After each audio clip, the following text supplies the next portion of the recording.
All the Young Dudes by MsKingBean89, Chapter 51, 3rd Year, The Man Who Cried Wolf.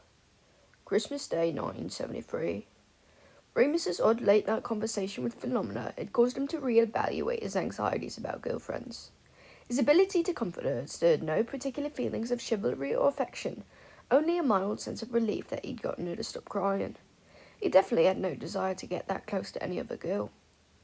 He thought about Narcissa for the first time in a while. Remus had secretly thought that Narcissa was the most beautiful girl he knew, before she died of error anyway.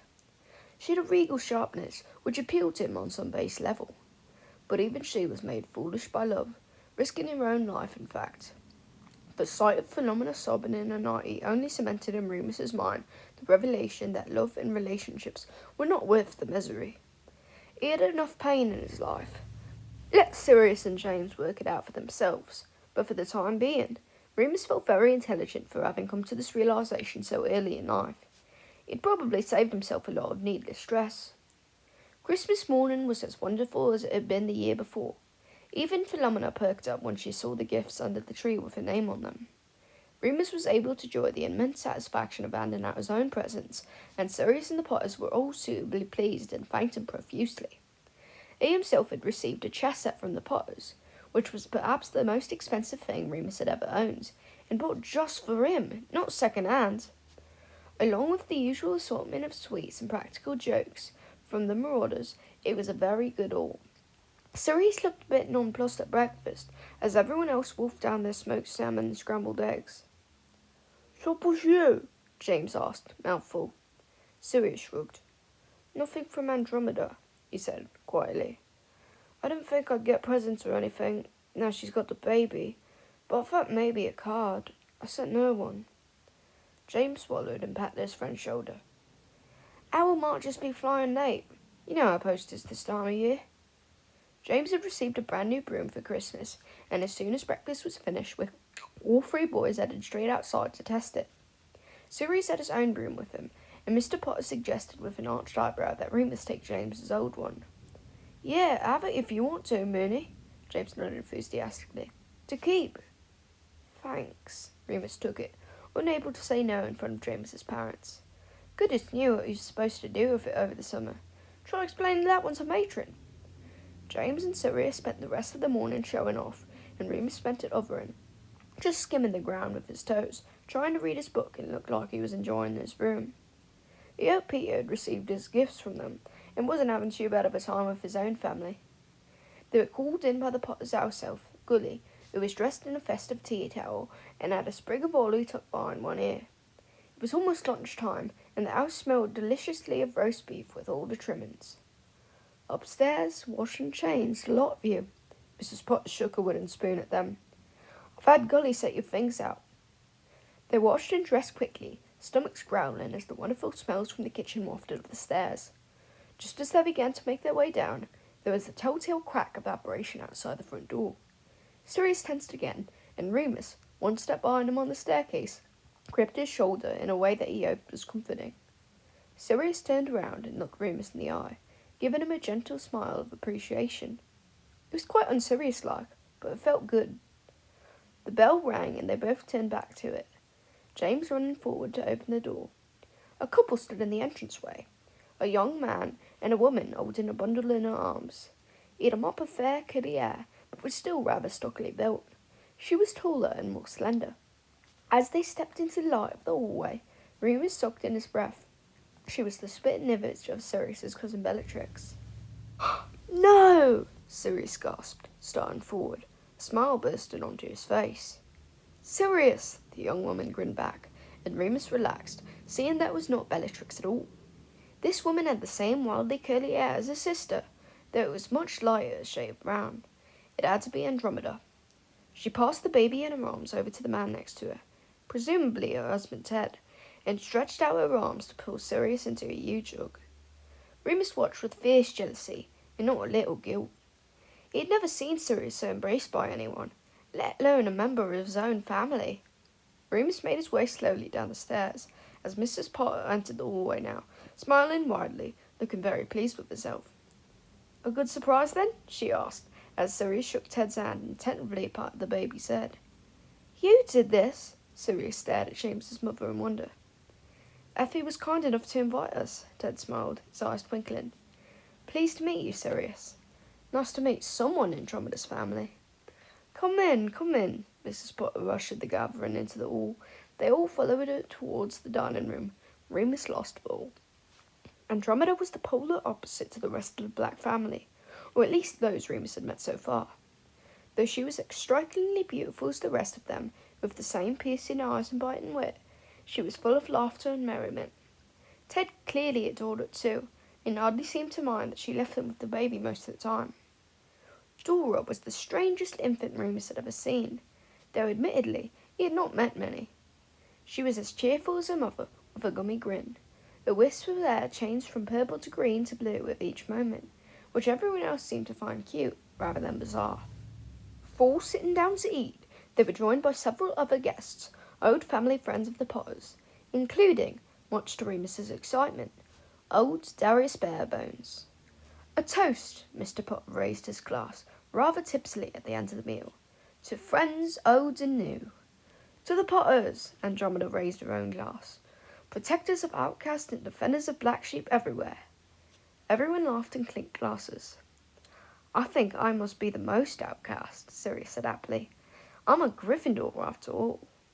To Gryffindor, Mr. Potter called out from the other end of the table. Only the Gryffindors toasted. Andromeda narrowed her eyes at Sirius. Think so, little cousin? Try marrying a non-relative. I'll have to, Sirius responded, as Gully cleared away the plate and Mrs. Potter fetched the Christmas pudding. After Sissy's wedding, there aren't any black women left. There's Dora. Excuse me, Ted said, protectively covering his daughter's ears. Could we please get her through her first Christmas before arranging a betrothal? I'm teasing. Andromeda leaned over to kiss them both. Dora can marry anyone she likes when she's old enough, and I can say with absolute certainty that it won't be anyone at this table. Everyone laughed again. Remus eyed Darius furtively. He was looking just as merry as Mr. Potter, his face glowing red from the fire whiskey he had been knocking back. Once the pudding was extinguished, served and eaten, crackers pulled and terrible jokes read out, the party adjourned to the living room. Mrs. Potter, Phenomena and Andromeda went upstairs to change into their party dresses. Mr. Potter smoked his pipe, and Ted settled Dora down for a nap. The boys settled into a game of snap before Darius and Mr. Potter wrangled everyone into a round of charades. Remus had never played charades before, let alone magical charades, which involved a lot of red and gold sparks, though that might have just been the high spirits. In the evening, more guests began to arrive, and the house was soon full of music, laughter, and the pleasant chatter. Andromeda and Sirius appointed themselves DJs, rifling through their combined recollections and alternating blasting Slade's Merry Xmas Everybody and I Wish It Could Be Christmas Every Day by Wizard. Are you ready, children? Yes. When the snowman brings you snow, well, I just might like to know, just put a great big smile on somebody's face. They're actually called Wizard, though, Sirius kept telling everyone earnestly, and just listen to it.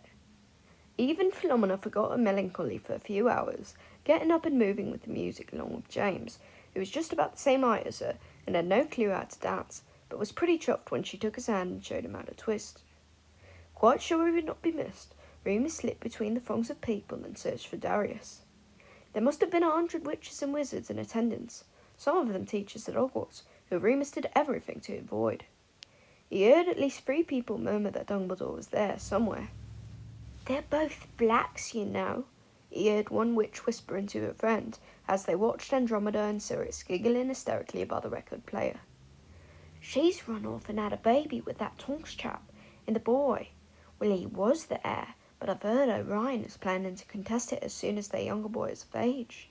Quite the little hellraiser from what I've heard. He can't be any worse than Orion was. I went to school with him. Nasty, vicious kid.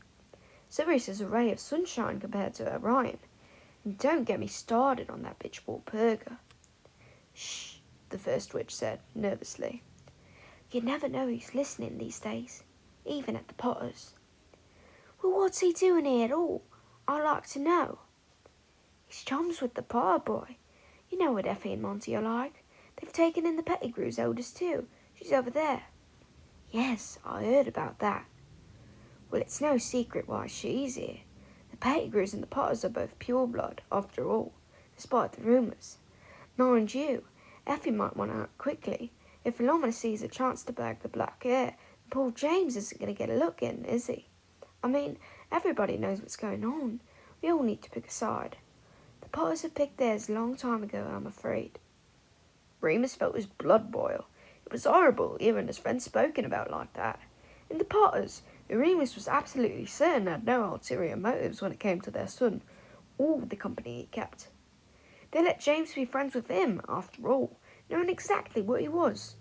He clenched his fist, wished he was allowed to do magic, do anything to shut those mean old bitches up. Sirius and Andromeda were now bawling at the top of their lungs, joined by James and Philomena.